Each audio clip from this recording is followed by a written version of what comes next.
reaction. I hope I don't regret my actions. He said he pulled out. I have my doubts. I took the pill and I got ill. I tried the patch and I got a rash. IUD is not for me. IUD is not for me. I used to go for that good, good lovin'. Now I got is a bun in the oven. Bun in the oven. I got a bun in the oven. I was rocking it hard, dog, a style missionary. Superpositionary, 69, anytime, pinwheel, back to back. Across the kitchen counter in public places with a strap on, role play. Yeah, with a goalie master obscure their faces. What? I used to go for that good, good lovin'. Now all I got is a bun in the oven. Put that thing in your pants 'cause it's a smoking gun. Put that thing in your pants 'cause it's a smoking gun. Put that thing in your pants 'cause it's a smoking gun.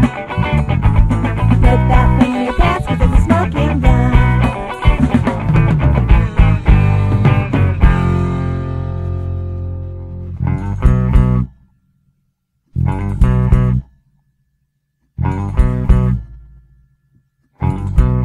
All right, Sharon, if you will tell me what you think about the book Rebel Moms. I love the book Rebel Moms. I've got some friends in there, and the ones that I'd never met yet, reading through all those stories, I kind of feel like a bond because we were all gathered with this book. And so, yeah, I'm really excited that it came out. I know that it was a long time in the making, and it's an exciting thing. And I love the book.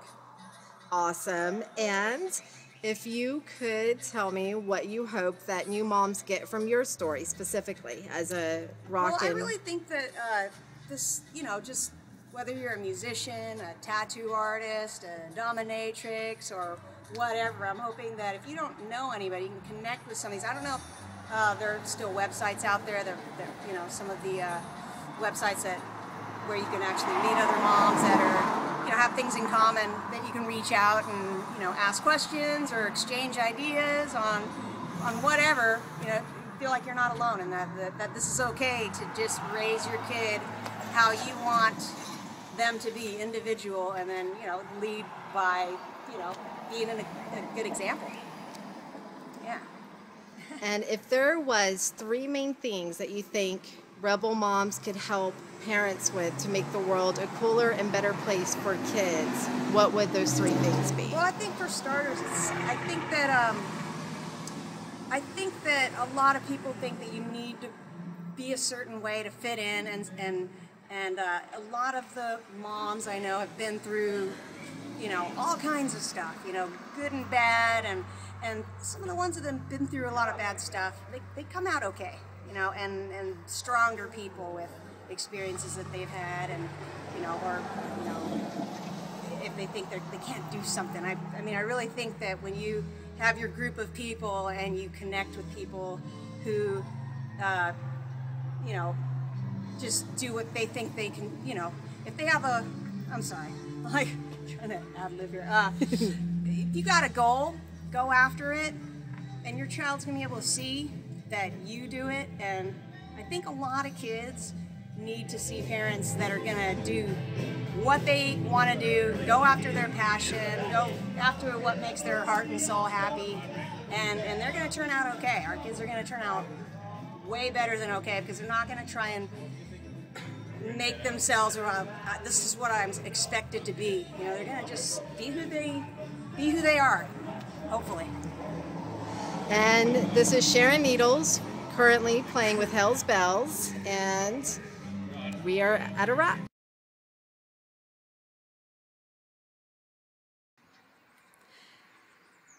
What do you think of the book Rebel Moms? I think it's an amazing book. I like the fact that there are so many different moms in there with so many different stories, and I think it's so comforting, just to see the ins and outs of other people's struggles or triumphs. So I think that's one of the biggest things I like about Rebel Moms, is just to be able to, get an idea of other people's takes. What are the three things that you want most for other new moms to get from your story in the book? Um, I think for my story, personally, I I hope that people get really just to persevere. You know, no matter how hard it might be, eventually it's gonna get better, and you just got to keep trying and be true to yourself. And I know that sounds really cliche, but it's true. And also self-sufficiency. Um, for me personally, raising my daughter as a young person myself, I had her really, really young. I didn't have a lot of money. I didn't have a lot of resources, and so to be able to provide healthy, happy experiences, I had to really, really search um, for those. And all right. So for me, it's about perseverance and being true to yourself, and also focusing on your child and their needs as a person, who they are, um, and not just in this really narrow, predefined role of what you're supposed to be doing with them, but really, you know, following them and what they need, as well as what you need. You know, I mean, you're going to be growing and evolving just as much as your child, and so if you can do that together, that's really wonderful. And one of the most important parts of parenting, I think. And also, from my story, I want people to get self-sufficiency. As an herbalist and a gardener, landscaper, I I really want people to understand that they can take their own health and their child and their family's health in their own hands, and they are their first primary, um, you know, method of healing. You're not looking outside of yourself first. You're looking inside yourself. You know your kid, and then you go from there.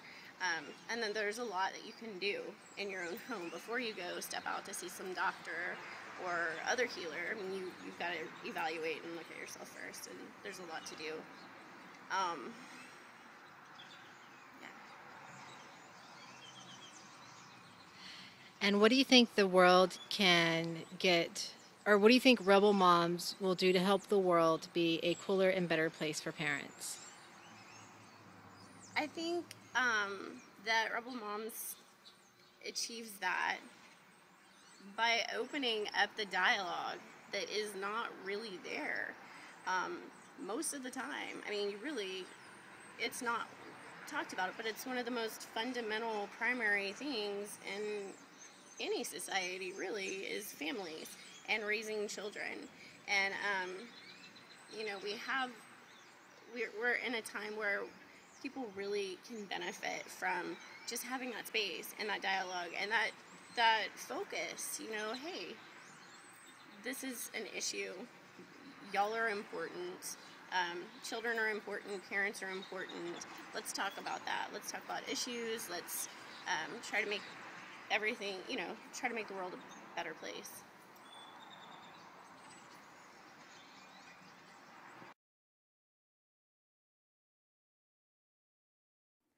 I'm Davina Rhine, the author of the book Rebel Moms, which has gotten great reviews from Bust Magazine, Hit Mamazine, and The Radical Housewife. I'm commonly asked, why did I write a 600 plus page book on motherhood? Is there really that much one could say about being a mom? When I first became a mom, I really didn't know what I was doing. I knew that I would be a great mom and that it had been a calling placed upon me unexpectedly. I looked for mentors and found very few. So it inspired me to put together a collection of moms. Moms that shared the real story that you weren't getting in Working Mother magazine, that were being left out of parenting, moms that you could relate to and who would share their wisdom with you. In fact, probably, of the 52 moms that are portrayed in the book Rebel Moms, the activists and feminists, the artists and picture takers, the rockers and music makers, the designers and stylists, the ink slingers and piercers. Corbin, stop. You're distracting me. Okay. So, of all the moms in the book, there's 52 moms put together that you can relate to, that share their stories of struggle, triumph, hardship, dreams, successes, their experimentation with parenting, from attachment to holistic to unschooling, to some traditional parenting, and then some non-traditional parenting, like Wiccan parenting. We have over 600 pages, 52 moms who share it all for the new mom to help mothers rock motherhood. We have the activists and feminists, which is the first chapter, the artists and picture takers, which is the... Corby, you can't be moving around, stepping on stuff. If you're going to watch, that's fine, but you have to be very still. All right, I'm going to start over again. So, capiche? Can I, silently, go back to No. You squeak. You need to make a choice. Are you going to stay and observe, or are you going to go to your room? Okay. No, Corbin. Dude, no. You're... Go.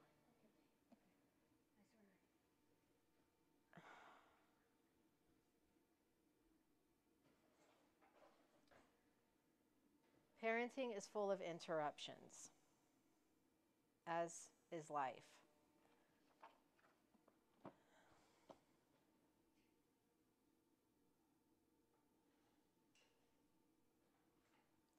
And as a parent and a mother, if you can accept that, you'll be fine.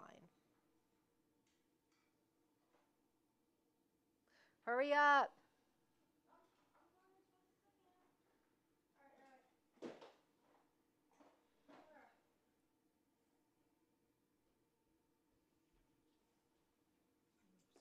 What are you doing with screwdrivers? Huh? What are you doing with screwdrivers? We need to get this part off again.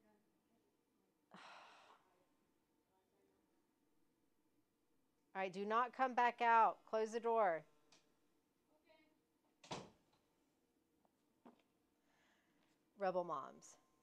The off-road map for the off-road mom. 52 moms share it all to help you, the new mom, rock motherhood. In this book, you are going to meet women who are strong, amazing, who fight the current and stand up and battle for what's right. That's our first chapter, the activists and the feminists. We're introduced to the story of motherhood by Carol.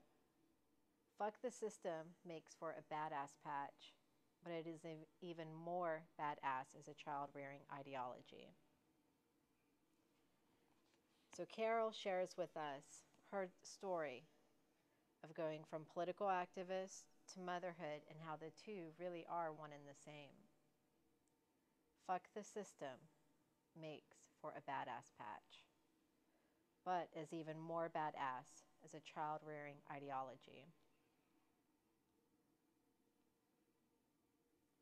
Of the 52 women in the book who share everything, and that was the thing, we didn't need another book that shares just the highlights of motherhood and none of the hardship, none of the reality of what motherhood is like behind closed doors.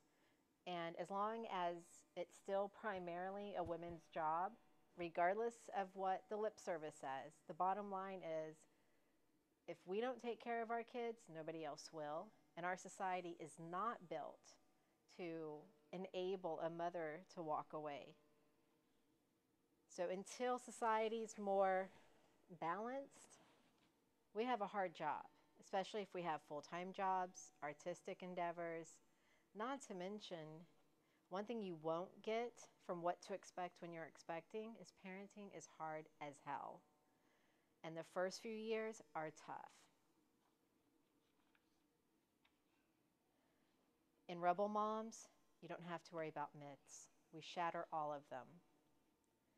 You don't have to worry about stereotypes either. Stereotypes, we shred into.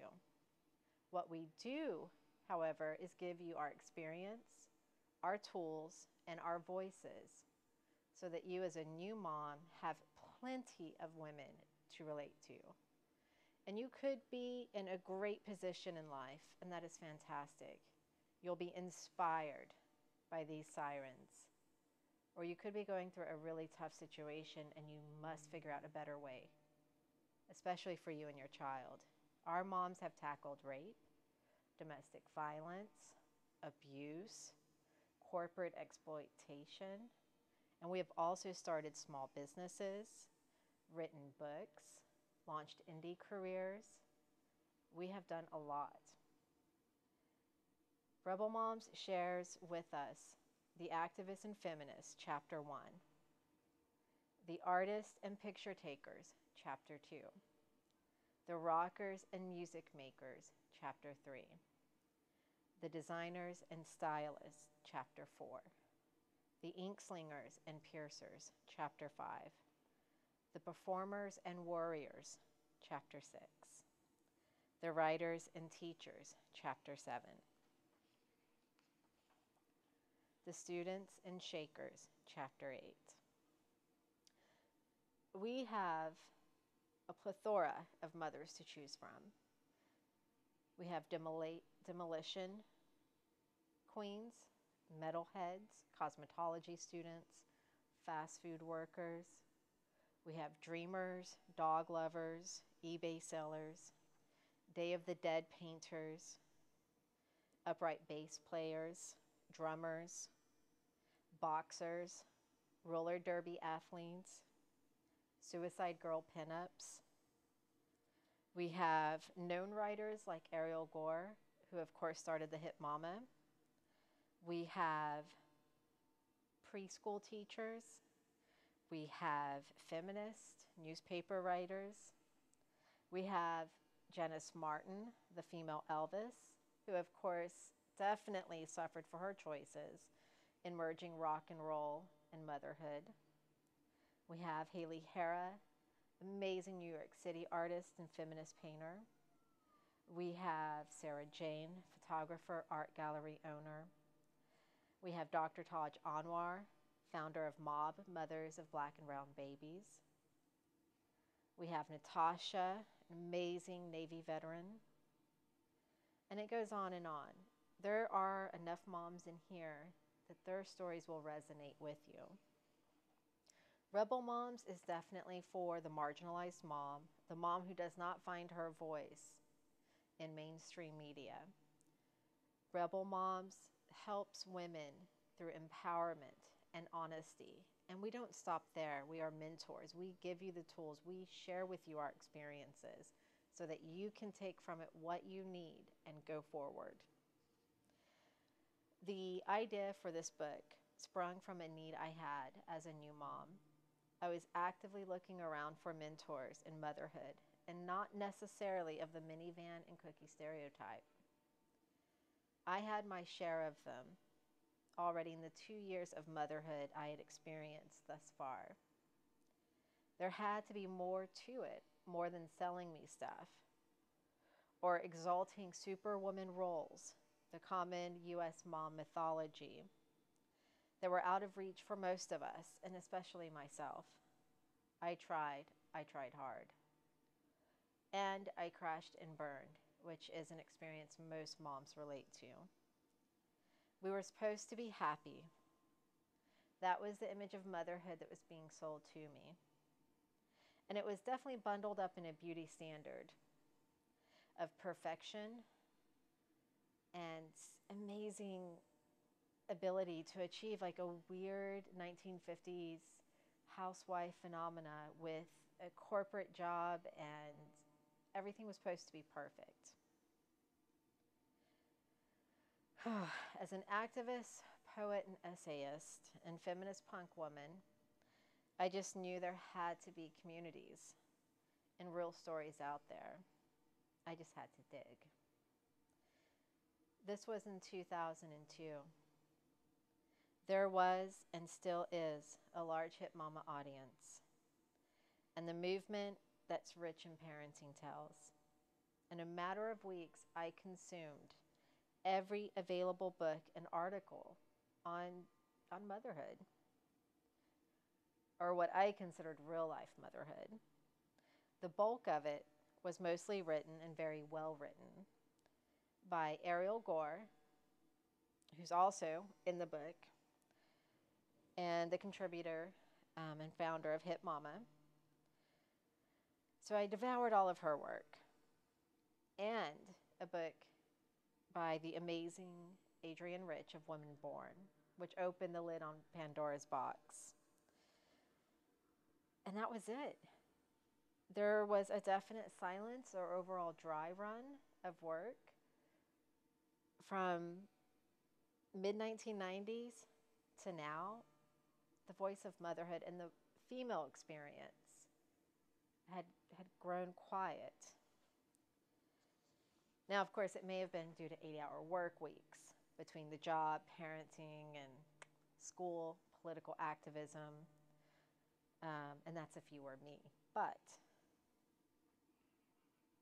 I devoured it all before my son was even 2, and I just couldn't believe it.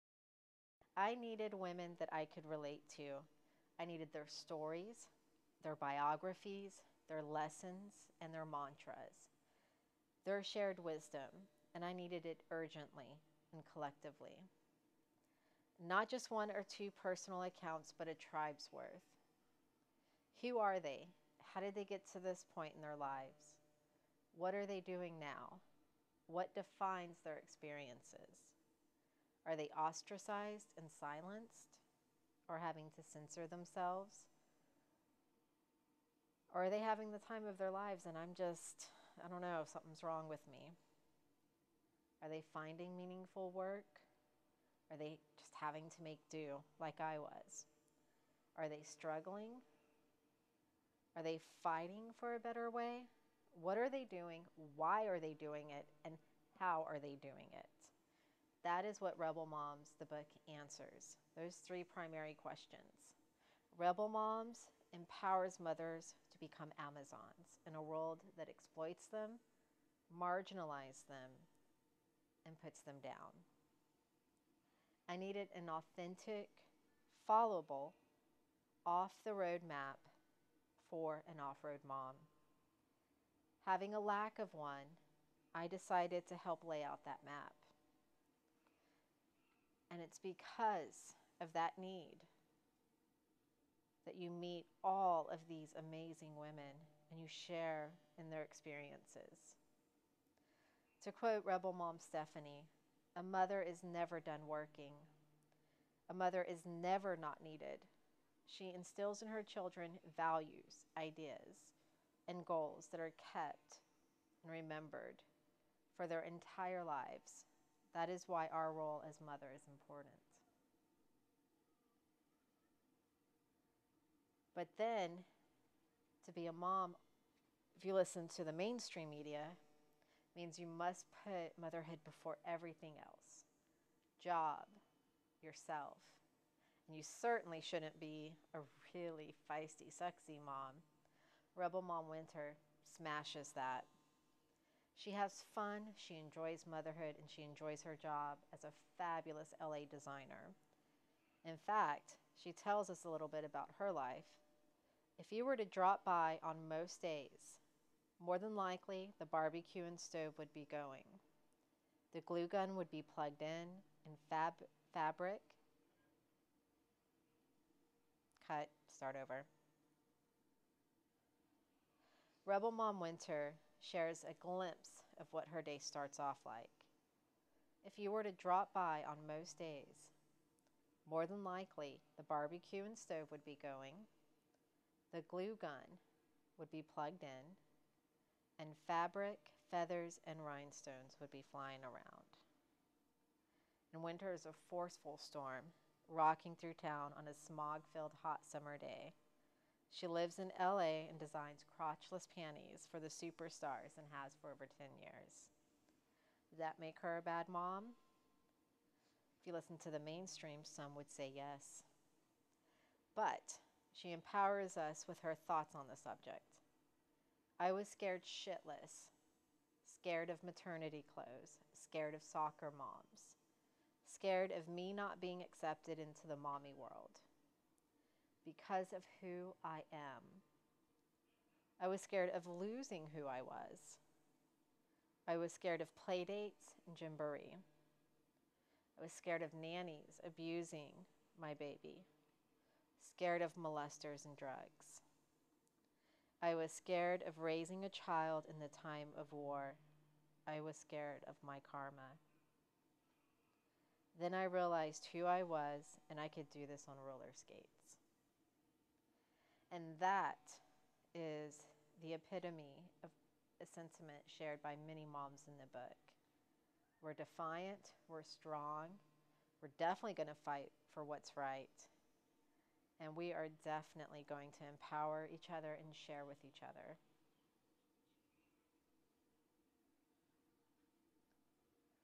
And we have mothers who are covered head to toe in tattoos, piercings. We have mothers who have started bands, mothers who have done spoken word, mothers who have picked up plenty of protest signs.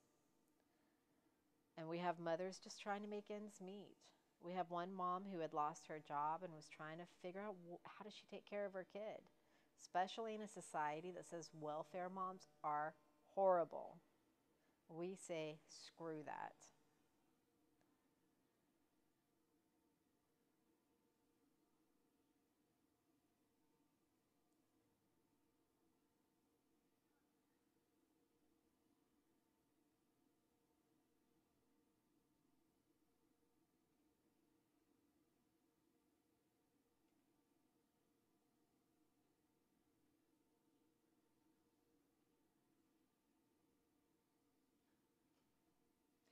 Rebel Moms is for the hip hop mom, the punk rock mom, the activist mom, the tattooed mom, both heavily tattooed and just a little.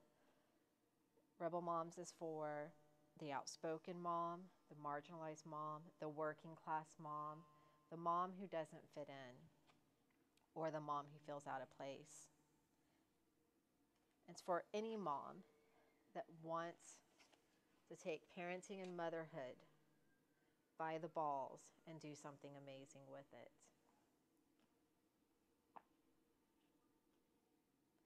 Rebel Moms smashes the mom mythology that tells us as women we are limited to only two roles. The super CEO mom, i.e. superwoman, or the super stay-at-home mom, or worse, the unspoken role, the welfare mom. We know we are amazing, and we offer a lot to our kids and to the world at large. We are fighting and rocking every day to make the world a cooler and better place for kids. And there's no better place than Rebel Moms to start that dialogue. Cheers.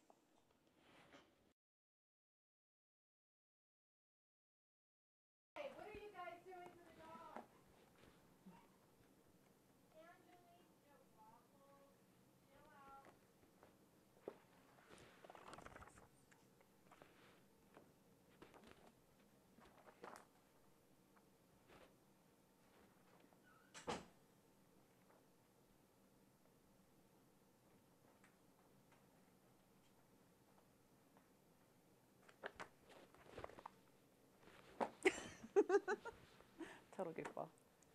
So what do you think of the book Rebel Moms? I think it is one of my favorite books that I've ever read. I wish it would have been around when I had Lily. That way I would have had a better guide and something to help me feel more comfortable about the way that I was raising her at the time. because back then, when I had Lily, none of my friends had kids. The only advice I could get was from my parents, and I would never follow that advice.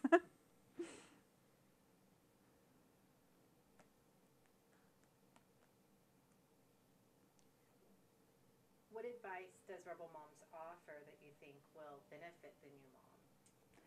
Well, there are so many different stories through the entire book. I think it'll let people know that it's okay to be themselves and be a mom at the same time and not have to change who they are or what they believe in just because they're a mother all of a sudden. It'll let them know to listen to their children more than to listen to society, and what society tells them is what they're supposed to be doing. I know back when I was younger that our parents would read a book, and it would tell us what we're supposed to eat, how much we're supposed to eat, how we're supposed to be ignored when we're sleeping, be left in the crib, things like that. And that's not something that most parents do today. So luckily, the book Rebel Moms will help to reassure those parents that listening to their children and doing what's in their hearts is the right thing to do.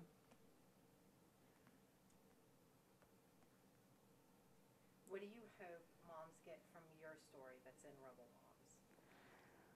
Well, my story was from so long ago. There's still a lot that's the same, and there's a lot that's changed now that I'm so much older. I'm 37 now, and I have a 2-year-old. Back then, I was 25, maybe. I can't remember how old I was. And I still believe a lot of the same ideals that I had then. Again, listen to your child, watch their reaction, give them the opportunity to learn about everything, everyone, every religion, every person. Let them make their own choices, set good examples. But let them show you how they want to be and how they want to be raised without the spoiling, obviously. Attachment parenting is one of my favorite ideals that's become public lately with the slings and the breastfeeding and everything. And I mean, that amazes me. And in my story back then, we didn't have a lot of that. I didn't know about a lot of attachment parenting back then, but I still was very close to Lily. Her father, Stephen, was very close to her, and we both agreed to always listen to her and put her ideas and her thoughts first instead of just, putting our judgments down her throat. So that's something that was in my story back then that I still believe in now. What are the three biggest takeaways from the entire collection, Rebel Moms, that you think will definitely empower a brand new mom? Let's see, 3 takeaways. I don't think I could list specific things. Pretty much just groups of ideas from the entire book. But this is a hard question for me. I get nervous. I guess I want moms to know, first of all, people who are, your mass typical mom. I want them to be able to take away the fact that when you see a person and they look different, or they may remind you of some rebel you knew in high school, that mother is not necessarily what you believe they are. You see a mom with tattoos, you automatically think, oh, crackhead. Or pothead, or something's obviously wrong with that person. What are they doing with the child? So I hope parents out there realize that people with tattoos, people without tattoos, people that raise their children differently, whether they're vegan, whether they're activists, whether they're completely non-activists, whether they're religion or non-religious, pagan, Christian, Jewish, whatever. I hope they realize that all of these mothers are moms, and they all have that in common. And the one thing that they all can agree on, or they should agree on, is that their children's welfare should come before their own. And that's one of the things that I noticed in the book, that each mom puts their child before them. A lot of the moms in the book were abused as children, or were abused by their husbands, whether it was rape or alcoholism or anything else going on in their family or in their past. They were able to learn from that and not take it into their future of raising their child. that's one thing that I did. The way I was raised, it wasn't bad. I don't have, a really harsh story like a lot of people do. It was more the invisible child. So that's one thing I put forward in, I don't know how to word it, something that I do on purpose is I pay attention to my children. And it's so easy to ignore them and to block them out. And I was blocked out my whole life. And luckily, I still turned out to be a responsible and a great parent. Let's see, what else? Trying to think. I blank out when I get asked specific questions. I guess just, don't judge people that you see that look different, because they're moms. I see more regular Prada moms out there yelling, yanking, and smacking around their kids than I ever would some hippie rebel, anarchist mom or whatever someone's going to look at them and judge them as. A lot of girls that are new moms that have had bad childhoods, or young moms that don't think that they're ready for something, they really can't let society tell them that they're not ready for that. It's really what's in their heart. If someone has the love in their heart to raise a child, whether they're 16 or 36, they can do it despite what society has to say to them or about them. It doesn't stop you from going to school. You're not going to become your mother. You're not going to raise your child the way you were raised. You're going to take everything that you learned about in your past and you're going to change it and make yourself that much better for your child. So that's probably my favorite thing about the book, is that these people had, they had crazy lives and they look crazy, and that's what makes them so great.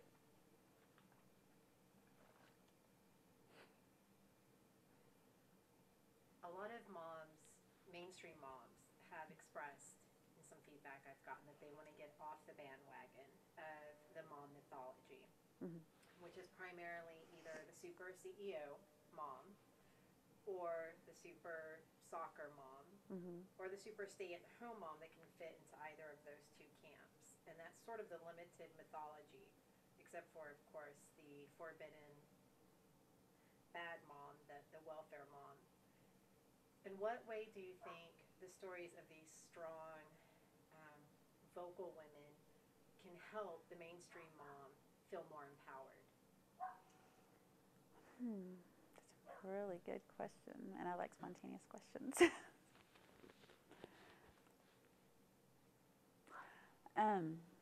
Well, if I didn't just blank out completely.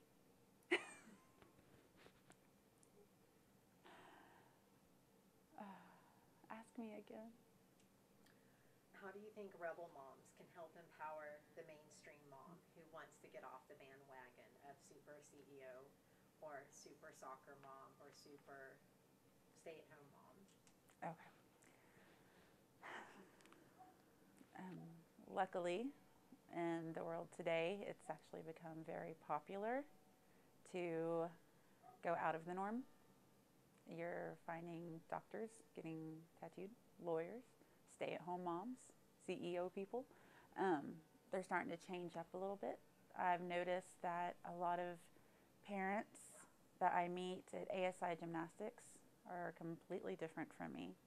Yet I've been lucky enough to meet really nice people that talk to me and get to know me, and they get to know my child, and my child becomes friends with their children.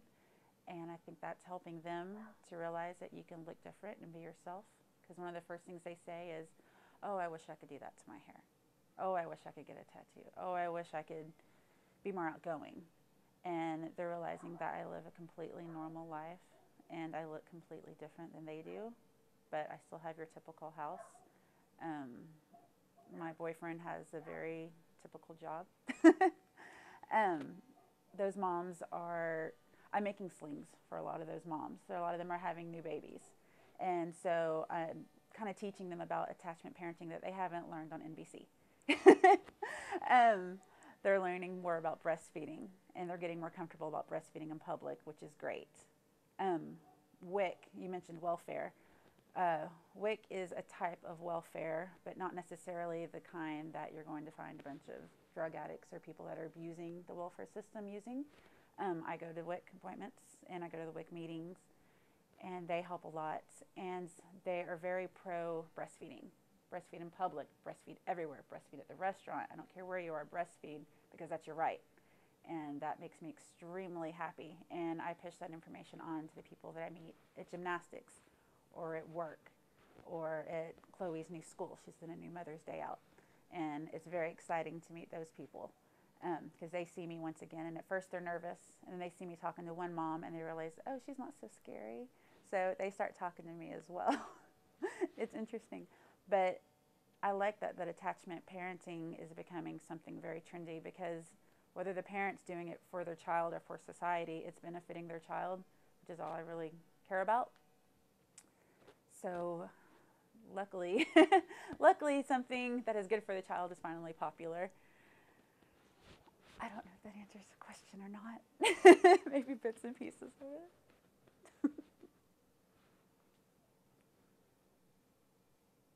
That ending was a great quote, by the way. Last question. What do you think Rebel Moms can do to help make the world a better and cooler place for both parents and kids all over the world? I think they could share their stories in person. They've shared them in a book. They meet new moms. They can maybe buy them or bring them this book for a baby shower. The first thing I did when it came out was I bought one for my sister, because she's completely different. Different in a way that she is disabled, and she's always put her children before anything and anyone. Even she had nothing to give them, she found a way to give it to them anyways. Just anything to make them happy or make their lives a little bit better than what she could provide. I gave her this book. I think just sharing information all around and being outgoing yourself, talking to people, letting them know that you're nothing to be afraid of. That'll give them the opportunity to open up and not be shy, not feel like they have to be in their own little private circle, you know, whether they're, you know, high up in the food chain financially or they're down at the bottom. You know, give everybody a chance, talk to them. If you see that they're a mom, whether they're struggling or they're completely empowered, get to know them and influence them. Let them influence you, because it doesn't matter how many times you've had kids, you're always learning something new. And more than likely, if they care about their kid as much as you do, they want to learn something new as well.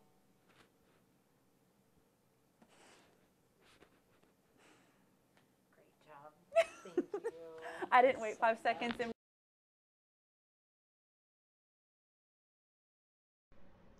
Hi, Rebel Moms and Rebel Dads. My name's Stacy. And my name's Aaron. And we're calling you from Jeddah, Saudi Arabia. It's really warm here right now. It's 5:20, so it's 5:20 p.m., so it'd be about 8:20 a.m. your time. I just want to thank all of you for the Rebel Moms book. You've touched a lot of lives, including my own, helped a lot of people to be proud of who they are and not hide away inside the house. And that's why I think here in Saudi Arabia it would be so beneficial to have maybe a leaflet, a pamphlet, some kind of free publication that can be just laid on a table somewhere where a woman can pick it up and read it and really, really feel empowered by it. Here in Saudi Arabia, women are required to wear, no, it's not your turn. Women are required to wear what's called an abaya. It's basically a long black gown that is not form-fitting. It's just like a long black grandma's nightgown. And then most women, just about 90% of the women, cover their hair for modesty purposes. You're not necessarily expected to cover your hair, but they have the police, the religious police here that will, if they come and tell you to cover your hair, you better cover your hair. So women are really kept under the thumb of men here, and they're considered property and not really as an equal contributing member of society. So I just like to ask all Rebel Moms and Dads out there to please, I don't know, come up with some way of getting word out to the women in Saudi Arabia that they're strong. And you know, the king here, the king and the religious police, it's completely separate. The king here is all for women's rights. Women can't drive. Women can't leave the country without permission. They can't really do anything without their their husband's permission. Okay, that's enough.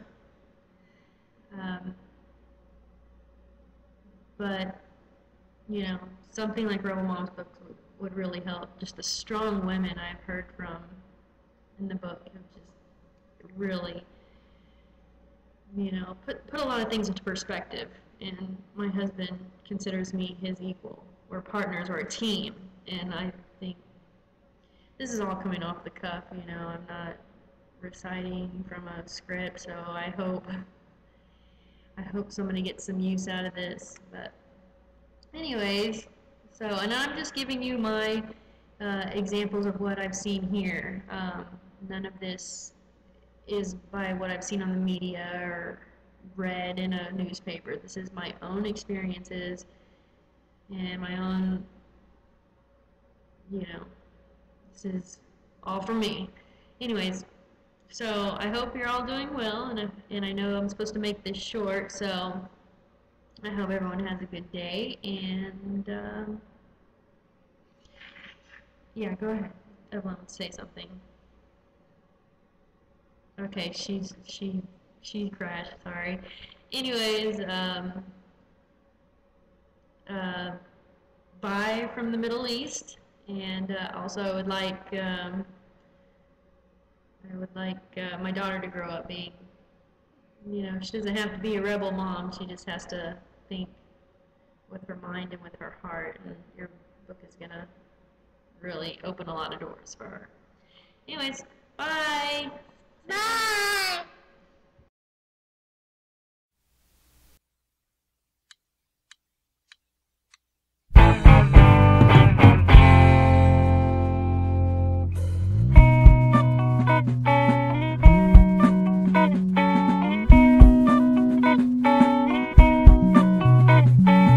Carried away in the heat of passion, I hope I don't regret my actions. He said he pulled out, I have my doubts. I took the pill and I got ill. I tried the patch and I got a rash. IUD is not for me. IUD is not for me. I used to go for that good, good lovin'. Now all I got is a bun in the oven. Bun in the oven. I got a bun in the oven. I was rocking it hard, dog, a style missionary.